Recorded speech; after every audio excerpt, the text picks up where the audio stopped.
vamos a aprender español, and this is the next part of series Verbo ir in Spanish language. We did the conjugation and also some very strange application of Verbo ir, and there we got to know that these strange applications are because of a different mindset of Spanish people.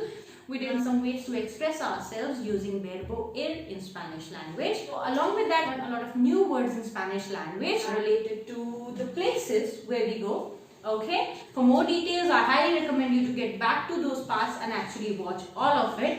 But now, today we are going to learn another format and another set of words which is about modes of transport. Now the idea is I'll speak out the words first, I'll give you a second to guess their meanings, and then we'll do the meanings. I want you to repeat the words after me so that you can work over your pronunciation. After that, we'll do a certain format where we can put these words and verbo ir to make a sentence, and then we'll go step by step. Okay? Again, I'll read out the words first in Spanish and we'll do their meanings first. So number one, el taxi. Repeat, el taxi. El taxi means the taxi. Next one, el autobús. Repeat, el autobús. El autobús means the bus. Next, el coche.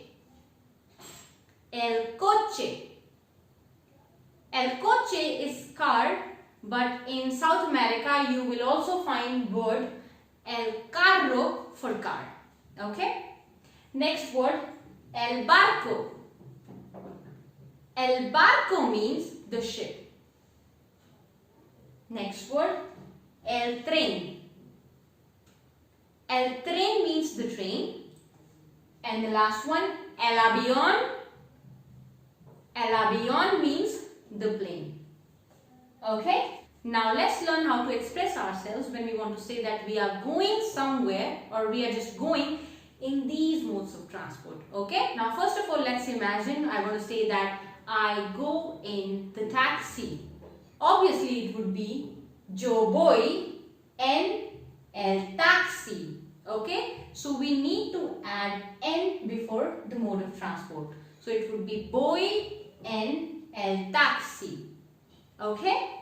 Now take some time and try to translate the next sentence on your own. Okay? If I want to say that you go in bus. Tú vas en el autobús. Tú vas en el autobús. Okay? Great. Next, let's take an example that we go in the car. We go in the car. Nosotros vamos en el coche. Okay? Next, if I want to say that you, plural, you all go in the ship, it would be vosotros vais en el barco. Vosotros vais en el barco. Okay?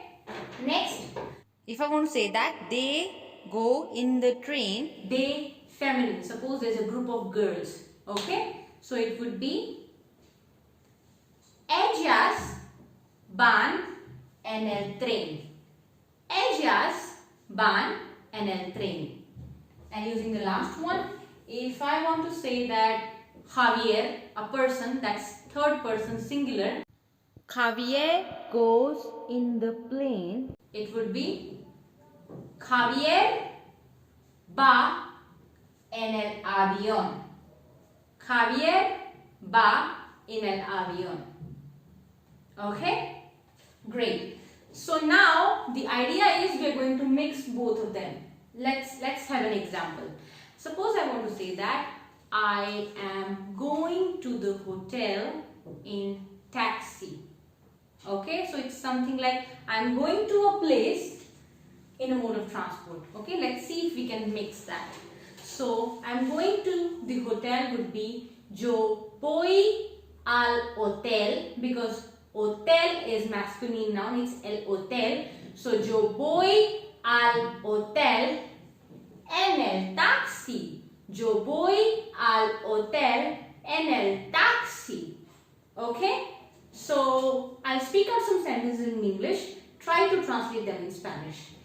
want to say that I go to the restaurant in the train. I go to the restaurant in the train. So it would be yo voy al restaurante en el tren. Repeat, yo voy al restaurante en el tren. Okay? Next one. If I want to say that nosotros, we are going to the bakery in the car. It would be nosotros vamos a la panadería en el coche. Nosotros vamos a la panadería en el coche. Now, if I want to say that I am going to a country, for example, Argentina, and somebody asked me, ¿Cómo vas a Argentina? That means how are you going to Argentina? And I say I'm going to Argentina in plane, for example. It would be yo voy a Argentina en el avión.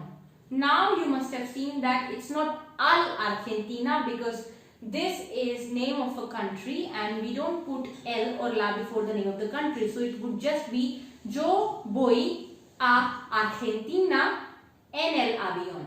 Okay? Now this was about the places and modes of transport.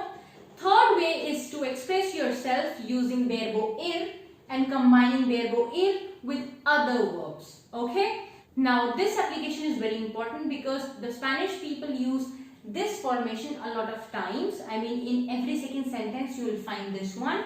It is something like going to in English language. For example, I'm going to have dinner today, I'm going to cook for my children, something like that. So this is all for today and I'm sure that you must be thinking that it's a lot. But trust me, if you keep practicing, soon you'll get the hang of it and you'll be able to talk fluently using the verb-ir in Spanish language. Also, I have an interesting application of the form voy-a plus the infinitive form because we have a very famous song in Spanish language. It's Salsa Number and soon I'll come up with the translation, the decoding of that song. So thanks a lot for watching my video. If you have any complaints or any suggestions, please write in the comment box. Please consider subscribing if you have not subscribed and don't forget to hit the bell icon because I upload videos 2 times every week and try to create videos just like a class. Thank you and keep studying Spanish.